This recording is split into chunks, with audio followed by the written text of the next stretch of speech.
कर्ज में डूबे पिता ने बेटे के अपहरण की रची पटकथा। मथुरा जनपद में शुक्रवार को अलीगढ़ जनपद के गुड़ व्यापारी के पुत्र के अपहरण की कहानी ने मथुरा में हड़कंप मचा दिया। मामला अपहरण और फिरौती का था, पर मथुरा पुलिस की कार्यप्रणाली के सामने अपहरण के राज ताश के पत्तों की तरह खुल गए।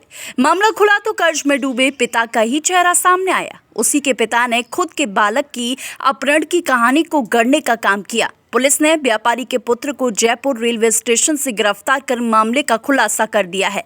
गुड़ व्यापारी ने पुलिस को बताया कि उस पर काफी कर्ज हो गया था। लोग तगादा करने के लिए उसके घर तक आने लगे। इन लोगों को चकमा देने के लिए इस तरह की कहानी को अपने पुत्र की मिली भगत से अंजाम दिया गया। पुलिस ने पिता पुत्र को इस मिली भगत के मामले में गिरफ्तार कर मामला दर्ज कर लिया है। अलीगढ़ निवासी गुड़ व्यापारी नवाब सिंह द्वारा बताया गया है कि उसका अलीगढ़ में गुड़ का व्यापार है तथा आसपास के जिलों में भी वह गुड़ का व्यापार करता है। मथुरा के कोतवाली क्षेत्र के कलेक्टरगंज में वह व्यापार के सिलसिले में अक्सर आता रहता था। कभी पुत्र को भी भेज देता था।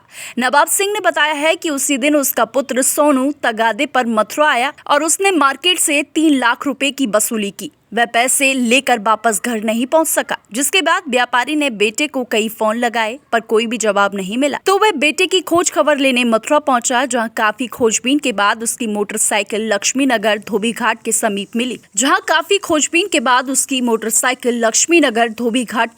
मिली। उसके बाद उसने अपने बेटे की अपहरण की आशंका होने पर पुलिस को जानकारी दी। सूचना मिलते ही मथुरा पुलिस एक्टिव हुई और सीसीटीवी फुटेज को खंगाल कर मामले की कड़ी खोजबीन शुरू कर दी गई। तभी पुलिस को मोबाइल लोकेशन से कई अहम सुराग भी मिले, जिस पर पुलिस को पिता की ओर शक की सुई घूमती हुई नजर आई। पुलिस ने पिता के साथ सख्ती से पूछताछ की तो सारा मामला खुलकर सामने आ गया। पुलिस ने पिता पुत्र को मामले में गिरफ्तार कर आगे की कार्रवाई करने के लिए भेज दिया है। सर, एक अपहरण के मामले का खुलासा किया है, क्या मामला था? थाना जमुना पार पे एक व्यक्ति द्वारा ये सूचना दी गई थी कि उनके बेटे का अपहरण हो गया है और फिरौती मांगी गई है। इनकी तहरीर पर मुकदमा पंजीकृत किया गया और घटना के अनावरण के लिए थाना एसओजी और स्वाट की टीम को लगाया गया था। जांच के दौरान ये बात प्रकाश में आई कि इन लोगों ने खुद ये षड्यंत्र के तहत प्लानिंग की थी और कोई भी अपहरण नहीं हुआ था। इन पर बकाया पैसे थे जिसे उनको ना देने पड़े, उसके लिए इन लोगों ने ये पूरी प्लानिंग करी।